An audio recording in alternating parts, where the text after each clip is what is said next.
Hello, my name is Gary, and I was raised in the western United States, so I'm a native English speaker. I hope that you will enjoy this YouTube channel. Thank you for joining us.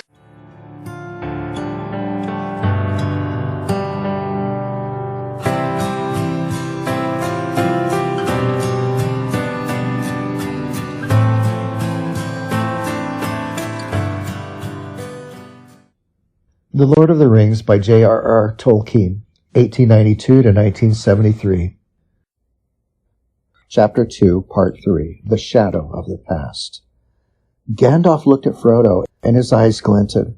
"I knew much, and I have learned much," he answered, "but I am not going to give an account of all my doings to you.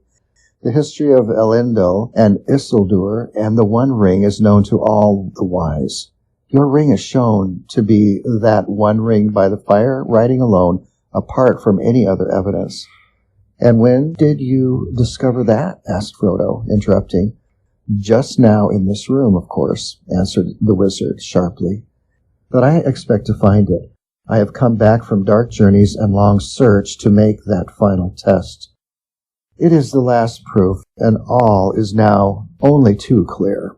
Making out Gollum's part and fitting it into the gap of the history required some thought, and I may have started with guesses about Gollum, but I am not guessing now. I know. I have seen him." "You have seen Gollum?" explained Frodo in amazement. "Yes, the obvious thing to do, of course, if one could. I tried long ago, but I have managed it at last." "Then what happened after Bilbo escaped from him? Do you know that?" "Not so clearly. What I have told you is what Gollum was willing to tell, though not, of course, in the way I have reported it. Gollum is a liar, and you have to sift his words. For instance, he called the ring his birthday present, and he stuck to that. He said it came from his grandmother, who had lots of beautiful things of that kind. A ridiculous story. I have no doubt that Smeagol's grandmother was a matriarch, a great person in her way, but to talk of her possessing many elven rings was absurd. And as for giving them away, it was a lie, but a lie with a grain of truth. The murder of Dagol haunted Gollum, and he had made up a defense, repeating it to his precious over and over again, as he gnawed bones in the dark, until he almost believed it. It was his birthday. Dagol ought to have given the ring to him. It had obviously turned up just so as to be a present. It was his birthday present, and so on and on. I endured him as long as I could, but the truth was desperately important, and in the end I had to be harsh. I put the fear of fire on him, and wrung the true story out of him, bit by bit, together with much sniveling and snarling. He thought he was misunderstood and ill-used, but when he had at last told me his story, as far as the end of the riddle game and Bilbo's escape, he would not say any more except in dark hints. Some other fear was on him greater than mine. He muttered that he was going to get his own back. People would see if he would stand being kicked and driven into a hole and then robbed.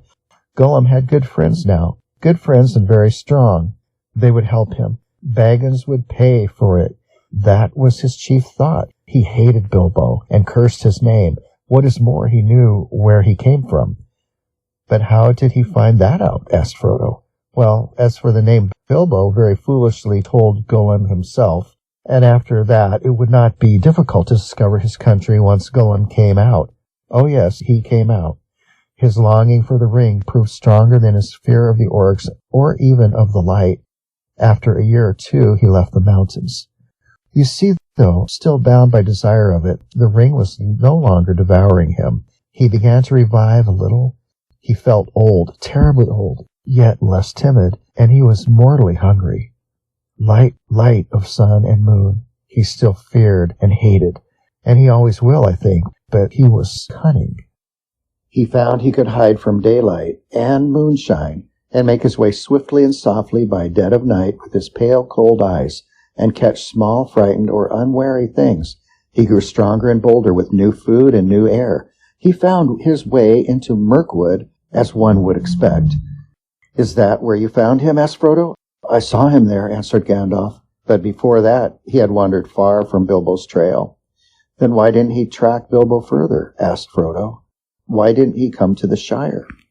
Ah, said Gandalf. Now we come to it.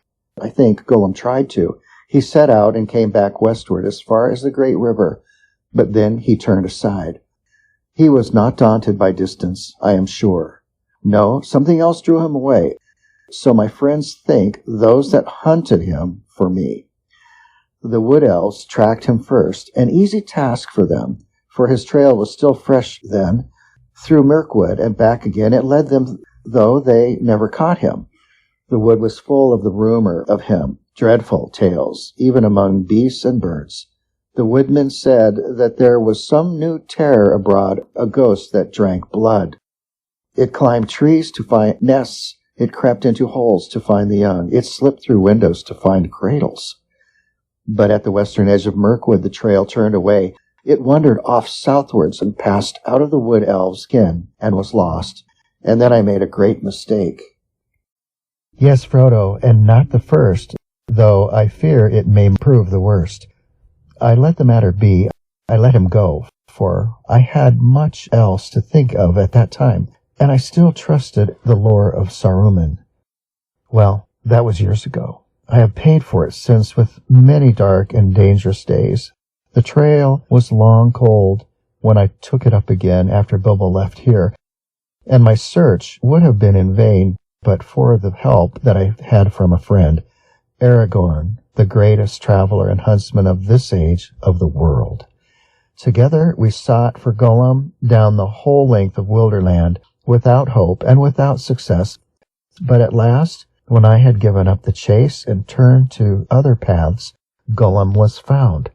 My friend returned out of great perils, bringing the miserable creature with him. What he had been doing he would not say. He only wept and called us cruel, with many a Gollum in his throat. And when we pressed him, he whined and cringed, and rubbed his long hands, licking his fingers as if they pained him, as if he remembered some old torture. But I am afraid there is no possible doubt he had made his slow, sneaking way step by step, mile by mile south, down at last to the land of Mordor. A heavy silence fell in the room. Frodo could hear his heart beating. Even outside everything seemed still. No sound of Sam's shears could now be heard. Yes, to Mordor, said Gandalf. Alas, Mordor draws all wicked things, and the dark power was bending all its will to gather them there. The ring of the enemy would leave its mark to leave him open to the summons, and all folk were whispering then of the new shadow in the south, and its hatred of the west. There were his fine new friends who would help him in his revenge. Wretched fool! In that land he would learn much, too much for his comfort, and sooner or later, as he lurked and pried on the borders, he would be caught and taken for examination. That was the way of it, I fear. When he was found, he had already been there long, and was on his way back, on some errand of mischief, but that does not matter much now. His worst mischief was done.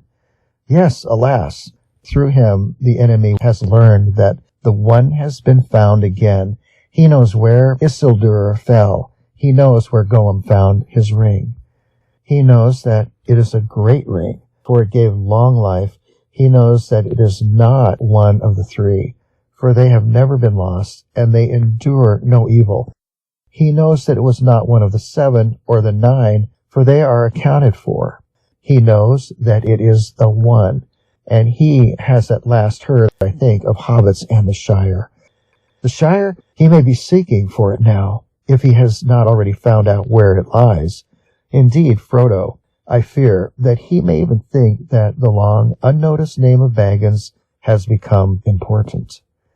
But this is terrible, cried Frodo, far worse than the worst that I imagined from your hints and warnings. Oh, Gandalf, best of friends, what am I to do? For now I am really afraid. What am I to do? What a pity that Bilbo did not stab that vile creature when he had a chance. Pity? It was pity that stayed his hand, pity and mercy, not to strike without need. and he has been well rewarded, Frodo. Be sure that he took so little hurt from the evil, and escaped in the end, because he began his ownership of the ring so, with pity." "I am sorry," said Frodo, "but I am frightened, and I do not feel any pity for Gollum." "You have not seen him," Gandalf broke in. "No, and I don't want to," said Frodo. "I can't understand you. Do you mean to say that you and the elves have let him live on after all those horrible deeds? Now, at any rate, he is as bad as an orc, and just an enemy. He deserves death." "Deserves it? I dare say he does. Many that live deserve death, and some that die deserve life. Can you give it to them? Then do not be too eager to deal out death in judgment. For even the very wise cannot see all ends. I have not much hope that Gollum can be cured before he dies, but there is a chance of it, and he is bound up with the fate of the ring. My heart tells me that he has some part to play yet, for good or ill, before the end, and when that comes, the pity of Bilbo may rule the fate of many, yours not least. In any case, we did not kill him. He is very old and very wretched. The wood elves have him in prison, but they treat him with such kindness as they can find in their wise hearts." "All the same," said Frodo, "even if Bilbo could not kill Gollum, I wish he had not kept the ring. I wish he had never found it, and that I had not got it. Why did you let me keep it? Why didn't you make me throw it away or destroy it?" "Let you? Make you?" said the wizard. "Haven't you been listening to all that I have said? You are not thinking of what you are saying. But as for throwing it away, that was obviously wrong. These rings have a way of being found. In evil hands it might have done great evil. Worst of all, it might have fallen into the hands of the enemy. Indeed, it certainly would, for this is the one, and he is exerting all his power to find it or draw it to himself. Of course, my dear Frodo, it was dangerous for you, and that has troubled me deeply. But there was so much at stake that I had to take some risk. Though even when I was far away, there has never been a day when the Shire has not been guarded by watchful eyes. As long as you never used it, I did not think that the ring would have any lasting effect on you. Not for evil, not at any rate for a very long time. And you must remember that 9 years ago, when I last saw you, I still knew little for certain." "But why not destroy it, as you say should have been done long ago?" cried Frodo again.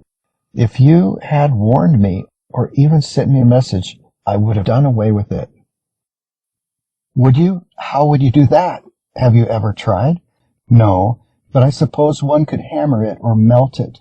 "Try," said Gandalf. "Try now." Frodo drew the ring out of his pocket again and looked at it. It now appeared plain and smooth, without mark or device that he could see. The gold looked very fair and pure, and Frodo thought, how rich and beautiful was that color. How perfect was its roundness. It was an admirable thing, and altogether precious. When he took it out, he had intended to fling it from him into the very hottest part of the fire, but he found now that he could not do so, not without a great struggle. He weighed the ring in his hand, hesitating and forcing himself to remember all that Gandalf had told him. And then, with an effort of will, he made a movement as if to cast it away, but he found that he had put it back in his pocket. Gandalf laughed grimly. "You see, already you too, Frodo, cannot easily let it go, nor will to damage it. And I could not make you, except by force, which would break your mind. But as for breaking the ring, force is useless. Even if you took it and struck it with a heavy sledgehammer, it would make no dent in it. It cannot be unmade by your hands or by mine. Your small fire, of course, would not melt even ordinary gold. This ring has already passed through it unscathed and even unheated, but there is no smith's forge in this Shire that could change it at all. Not even the anvils and furnaces of the dwarves could do that. It has been said that dragon fire could melt and consume the rings of power, but there is not now any dragon left on earth in which the old fire is hot enough. Nor was there ever any dragon, not even Ancalagon the Black, who could have harmed the one ring, the ruling ring, for that was made by Sauron himself. There is only one way to find the cracks of doom in the depths of Orodruin, the Fire Mountain, and cast the ring in there, if you really wish to destroy it, to put it beyond the grasp of the enemy forever. I do really wish to destroy it, cried Frodo. Or, well, to have it destroyed. I am not made for perilous quests. I wish I had never seen the ring. Why did it come to me? Why was I chosen? Such questions cannot be answered, said Gandalf. But you have been chosen, and you must therefore use such strength and heart and wits as you have. But I have so little of any of these things. You are wise and powerful. Will you not take the ring? No, cried Gandalf, springing to his feet. With that power, I should have power too great and terrible, and over me the ring would gain a power still greater and more deadly. His eyes flashed, and his face was lit as by a fire within. Do not tempt me, for I do not wish to become like the Dark Lord himself. Yet the way of the ring to my heart is by pity, pity for weakness and the desire of strength to do good. Do not tempt me. I dare not take it, not even to keep it safe, unused. The wish to wield it would be too great for my strength. I shall have such need of it. Great perils lie before me. He went to the window and drew aside the curtains and the shutters. Sunlight streamed back again into the room. Sam passed along the path outside whistling. And now, said the wizard, turning back to Frodo, the decision lies with you. But I will always help you. He laid his hand on Frodo's shoulder. I will help you bear this burden as long as it is yours to bear, but we must do something soon. The enemy is moving. There was a long silence.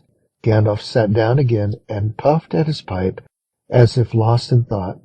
His eyes seemed closed, but under the lids he was watching Frodo intently. Frodo gazed fixedly at the red embers on the hearth until they filled all his vision, and he seemed to be looking down into profound wells of fire. He was thinking of the fabled cracks of doom and the terror of the fiery mountain. Well, said Gandalf at last, what are you thinking about? Have you decided what to do? No, answered Frodo, coming back to himself out of the darkness and finding to his surprise that it was not dark and that out of the window he could see the sunlit garden. Or perhaps yes. As far as I understand what you have said, I suppose I must keep the ring and guard it, at least for the present, whatever it may do to me. Whatever it may do, it will be slow to evil, if you keep it with that purpose, said Gandalf. I hope so, said Frodo, but I hope that you may find some other better keeper soon. But in the meanwhile, it seems that I am a danger to all that live near me. I cannot keep the ring and stay here. I ought to leave Bag End, leave the Shire, leave everything and go away, he sighed. I should like to save the Shire if I could, though there have been times when I thought the inhabitants too stupid and dull for words, and have felt that an earthquake or an invasion of dragons might be good for them. But I don't feel like that now.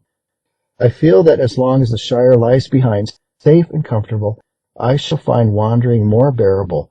I shall know that somewhere there is a firm foothold, even if my feet cannot stand there again. Of course, I have sometimes thought of going away, but I imagined that as a kind of holiday, a series of adventures like Bilbo's are better, ending in peace. But this would mean exile, a flight from danger into danger, drawing it after me.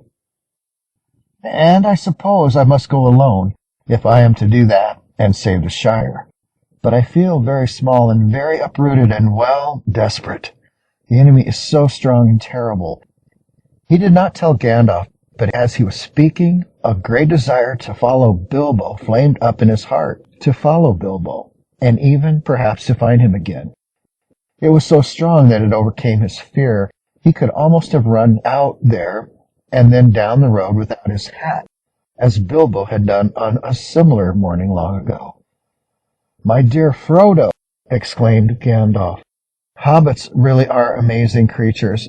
As I have said before, you can learn all that there is to know about their ways in a month, and yet after 100 years they can still surprise you at a pinch. I hardly expected to get such an answer, not even from you. But Bilbo made no mistake in choosing his heir, though he little thought how important it would prove. "I am afraid you are right. The ring will not be able to stay hidden in the Shire much longer, and for your sake as well as for others, you will have to go and leave the name of Baggins behind you. That name will not be safe to have outside the Shire or in the wild. I will give you a traveling name now. When you go as Mr. Underhill. But I don't think you need go alone, not if you know anyone you can trust, and who would be willing to go by your side, and that you would be willing to take into unknown perils. But if you look for a companion, be careful in choosing, and be careful of what you say, even to your closest friends. The enemy has many spies and many ways of hearing." Suddenly he stopped, as if listening. Frodo became aware that all was very quiet, inside and outside.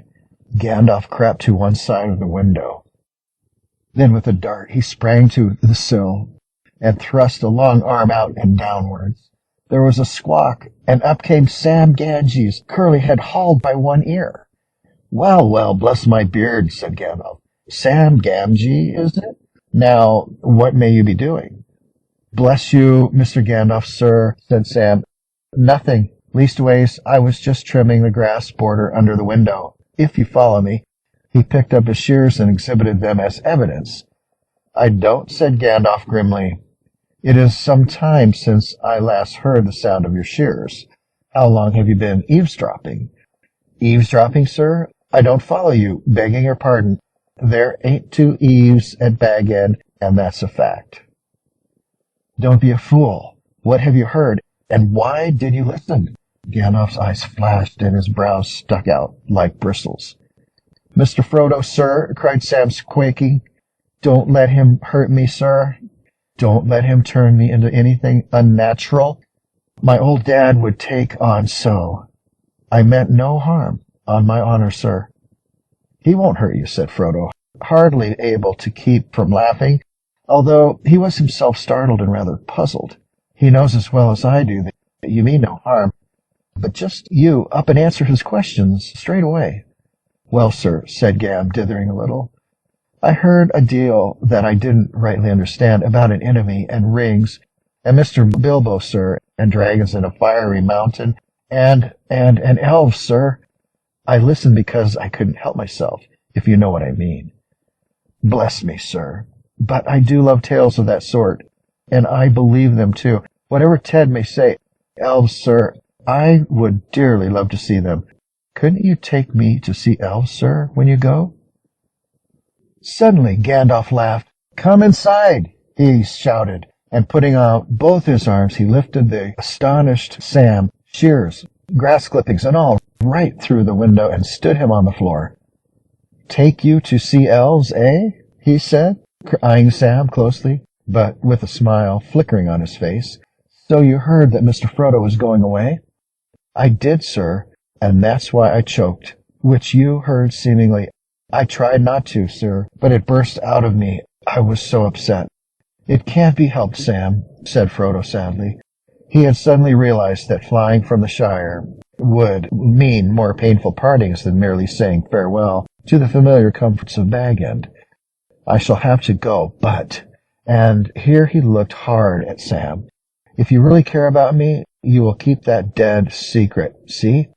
If you don't, if you even breathe a word of what you've heard here, then I hope Gandalf will turn you into a spotted toad and fill the garden full of grass snakes." Sam fell on his knees, trembling. "Get up, Sam," said Gandalf. "I have thought of something better than that.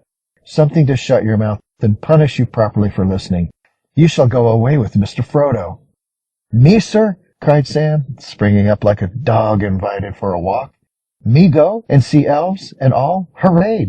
he shouted, and then burst into tears.